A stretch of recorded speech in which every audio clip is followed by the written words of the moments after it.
dans ce culte d'adoration. Ce matin, il m'a été donné de prendre la parole au nom de notre Seigneur Jésus-Christ pour développer quelques points sur notre thème du mois qui est porté du fruit. Les mois derniers, nous avons construit autour des mots. Cette fois, nous sommes autour d'une expression, portée du fruit. Et le pasteur a fondé portée du fruit sur le verset Jean 15, 16, que je vais demander d'afficher dans la version second 21, s'il vous plaît. Ce n'est pas vous qui m'avez choisi, mais c'est moi qui vous ai choisi. Et je vous ai établi afin que vous alliez, que vous portiez du fruit et que votre fruit demeure. Alors ce que vous demanderez au Père en mon nom, il vous le donnera. De ce verset, nous allons tirer quelques réflexions. Et vous allez m'excuser parce que la plupart d'entre nous étions debout tout à l'heure pour participer à la scène. Mais je voudrais redemander si nous sommes concernés par ce verset, si nous nous sentons concernés. Dans le sens où nous avons été choisis par le Seigneur. Tous nous sommes choisis par le Seigneur parce que le Dieu nous aime. Il ne veut pas que le pécheur périsse. Mais est-ce que nous avons été établis? Est-ce que nous avons été établis par Dieu? Pour être établis par Dieu, notre concours est nécessaire. Nous avons notre oui à donner à Dieu afin qu'il nous établisse. Nous avons dans la parole de Dieu plusieurs exemples. Quand Marie, la mère de notre Seigneur Jésus-Christ, reçoit l'ange, elle donne son accord.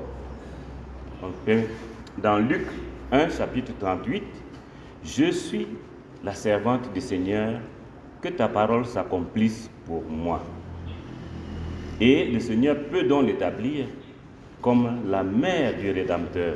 Le Seigneur peut travailler avec elle. Samuel a une autre expérience. Il a été appelé par plusieurs reprises. Il n'a même pas reconnu au départ la voix de Dieu. Il était en initiation auprès d'Élie. Et c'est Élie qui lui dit, la prochaine fois, sache que c'est l'Éternel. Et Samuel donne son accord. Dans 1 Samuel 3, 10, il dit, parle car ton serviteur écoute. De la même manière, Moïse, quand il reçoit l'appel du buisson ardent, répond « Me voici » à l'appel de son nom. Moïse dit « Me voici ». Voyez-vous, nous sommes dans les trois cas où cela s'est bien passé. Directement à l'approche de Dieu, les gens qui l'ont choisi ont accepté le service, accepté d'être établis par Dieu dans la mission. Mais croyez-moi, ce n'est pas toujours évident.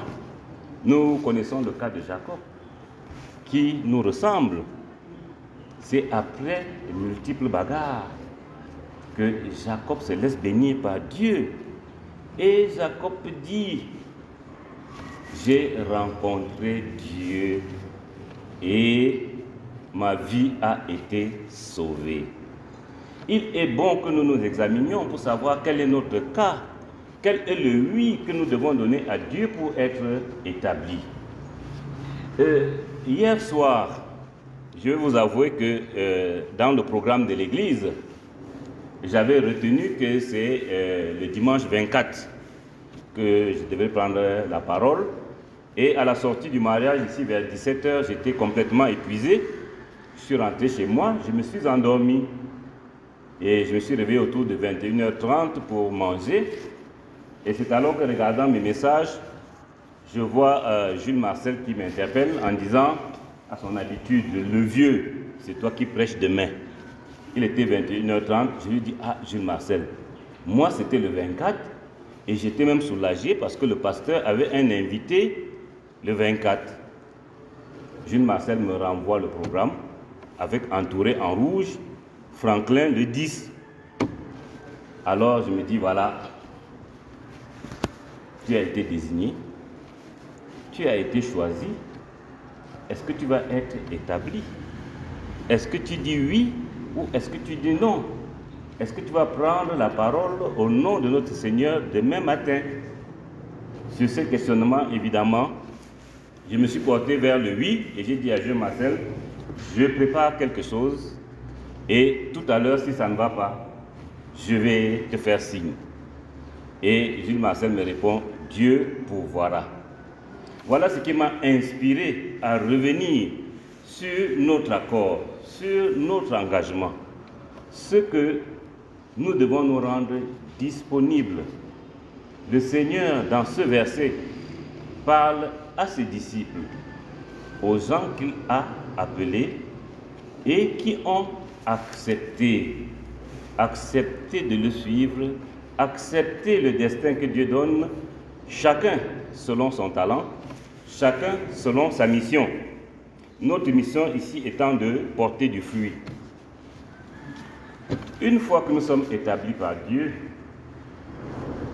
Dieu nous donne notre identité par rapport à lui et même par rapport au thème du jour. Le Seigneur nous positionne et nous dit exactement qui nous sommes. En Jean 15, verset 5, nous lisons « Je suis le cep, vous êtes les sarments. Celui qui demeure en moi et en qui je demeure porte beaucoup de fruits, car sans moi, vous ne pouvez rien faire. » Voilà notre position, une fois que nous avons été établis. Nous sommes les sarments.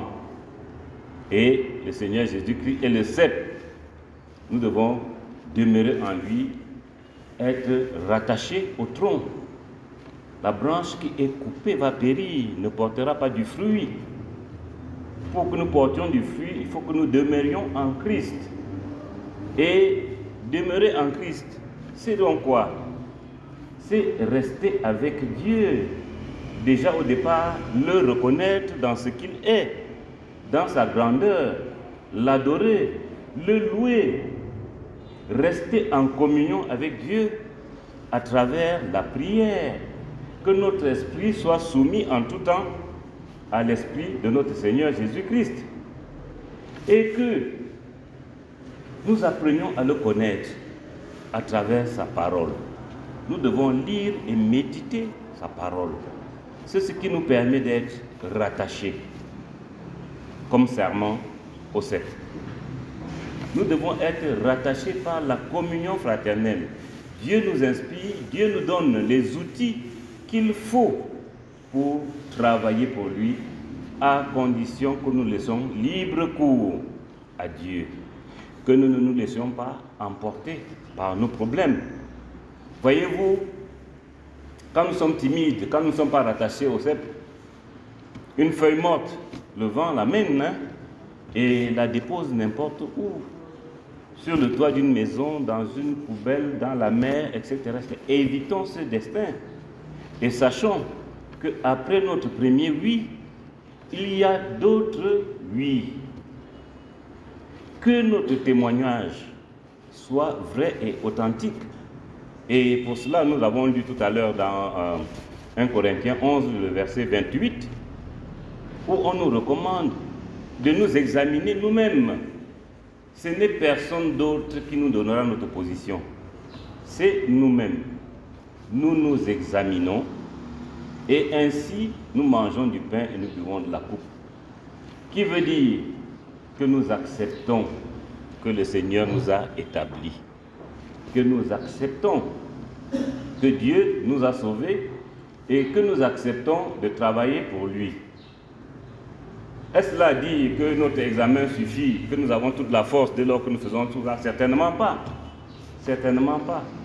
Nous pouvons avoir recours également à notre Seigneur pour nous aider à nous retrouver, à nous redresser, à être sur le bon chemin. Dans le psaume 139, versets 23 et 24,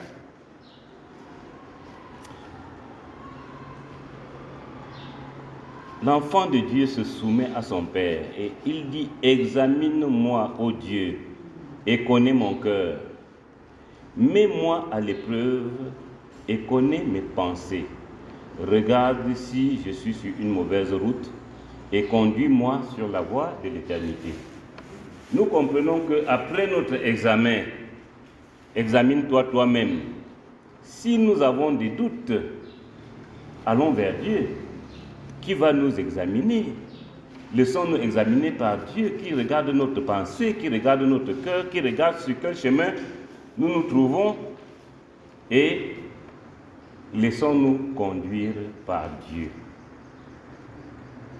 Je reviens sur demeurer en Dieu à travers les activités quotidiennes du chrétien. Est-ce que nous avons mis notre vie en ordre pour pouvoir demeurer en Dieu? Est-ce que nous prions au quotidien?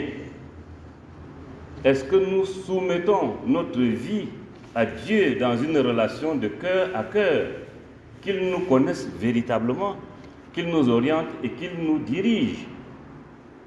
Le Seigneur dit que quand nous sommes en lui, quand nous demeurons en lui, nous portons beaucoup de fruits. Notre recherche est donc celle de demeurer en Dieu. Nous avons la prière, nous avons la louange. Avant la prière, nous avons la louange, la reconnaissance de Dieu. Nous avons l'étude de la parole de Dieu. C'est un travail de longue haleine. En ce moment, il y a un programme de lecture biblique dans l'église initiée par l'école du dimanche pour parcourir toute la parole de Dieu en un an.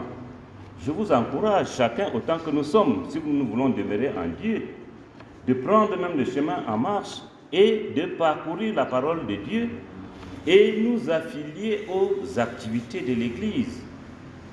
Demeurer en Dieu, c'est participer au groupe d'études bibliques, au groupe de prière. Demeurer en Dieu, c'est préparer le culte de dimanche, venir pour être une bénédiction pour les autres, être bienveillant par rapport à la rencontre d'autrui, aimer son prochain comme soi-même. Voilà les conditions qui dépendent de nous pour que nous puissions porter, comme le Seigneur lui-même l'a dit, beaucoup de fruits. Si nous sommes établis par Dieu et que nous restions en accord avec Dieu. Si nous sommes établis par Dieu et que nous sommes en accord avec Dieu, les choses anciennes sont passées, n'est-ce pas? Toutes choses sont devenues nouvelles. Et nous nous laissons équiper par Dieu. Dans la lecture que le frère Larry a faite tout à l'heure, retenons le verset 2 de Romains 12, qui dit « Ne vous conformez pas au monde actuel, mais soyez transformés par le renouvellement de l'intelligence, afin de discerner quelle est la volonté de Dieu, ce qui est bon, agréable et parfait. » Voilà l'action de Dieu en nous. Notre intelligence est renouvelée, notre schéma de pensée est différent et nous sommes capables, par l'Esprit de Dieu, de discerner quelle est la volonté de Dieu, ce qui est bon, agréable et parfait. Mettons-nous d'accord que dès lors que nous connaissons ce qui est bon, agréable et parfait, nous sommes en capacité de le pratiquer. Nous sommes en capacité de le pratiquer si nous ne nous laissons pas envahir par nos circonstances. Et le Seigneur sait que c'est difficile. Ne vous conformez pas au monde actuel. C'est l'apôtre Paul qui le dit. Mais le Seigneur Jésus-Christ lui-même sait que dans la vie quotidienne, nous sommes envahis par tant de problèmes.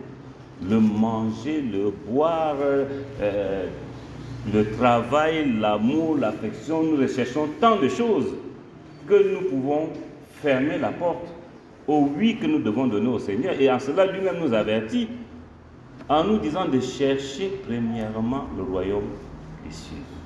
Et toutes ces choses vous seront données par-dessus. Ces choses sont des besoins, mais pas des nécessités absolues. La nécessité absolue est celle de chercher à être établi par Dieu.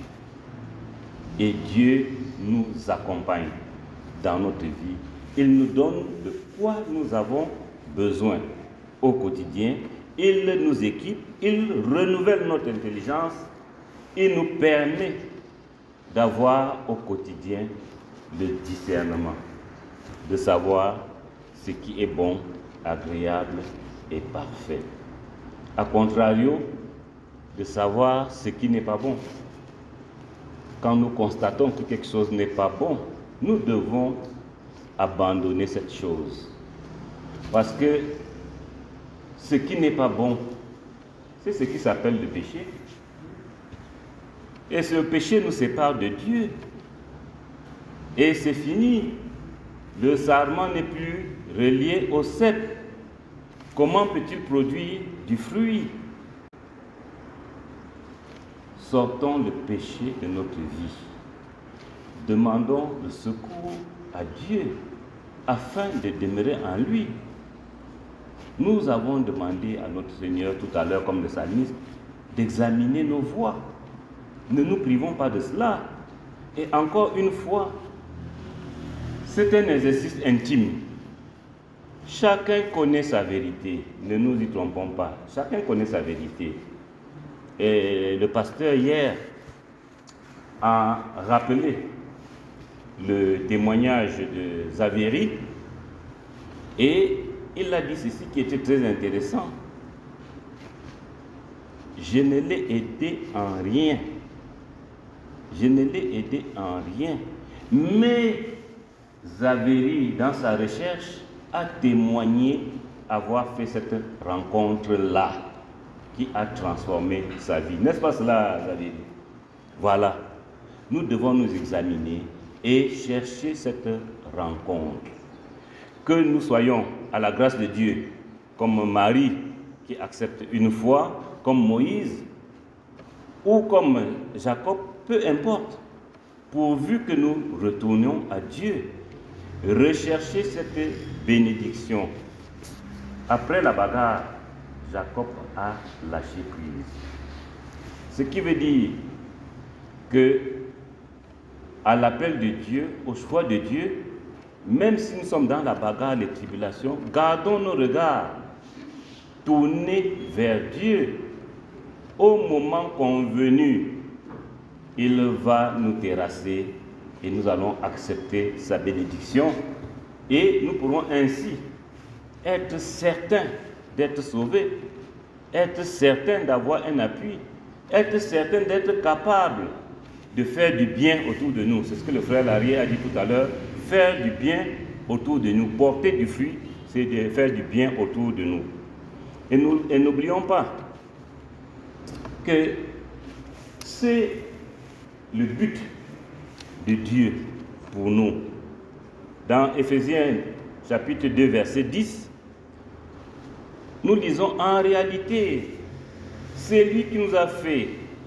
Nous avons été créés en Jésus-Christ pour des œuvres bonnes que Dieu a préparées d'avance afin que nous les pratiquions. Vous comprenez ça? C'est pour cela que la nouvelle naissance a lieu en dehors de notre salut. C'est pour les bonnes œuvres que Dieu a préparées d'avance afin que nous les pratiquions. Et si nous remontons donc pour pratiquer ces bonnes œuvres, nous devons nous laisser renouveler par Dieu afin de connaître sa volonté, ce qui est bon, agréable et parfait. Au-delà de connaître cela, nous devons demeurer fidèles à Dieu, rattachés au cep, afin que ce dernier nous alimente et que nous portions beaucoup de fruits, comme il a dit. Donc préparons-nous, préparons nos cœurs, tous autant que nous sommes, à savoir donner le oui à l'appel de Dieu et un oui constant et permanent. On ne dit pas oui et on tourne de dos. On dit oui et on demeure attaché à Dieu et Dieu demeure en nous. N'oublions pas ce que nous avons lu tout à l'heure en Jean 15, 5, la fin du verset, Jean 15, 5. Car sans moi, vous ne pouvez rien faire. Voilà la parole que je voulais porter ce matin en disant que pour porter du fruit, le thème de notre mois, la première des choses, c'est de nous donner entièrement à Dieu. La deuxième, c'est que Dieu nous équipe, il nous enseigne, il nous transforme. Et nous pouvons alors agir. Quand bien même nous serions dans la difficulté, quand bien même nous passerions des périodes difficiles parce que nous nous sommes laissés envahir par le mal, le retour à Dieu est possible. Rien n'est impossible à Dieu. Le retour à Dieu par l'examen que Dieu fait de notre voie, si nous lui ouvrons notre cœur, il nous ramène sur le chemin de l'éternité. Que le Seigneur bénisse lui-même en nous sa parole. Amen. Amen. Nous allons prier.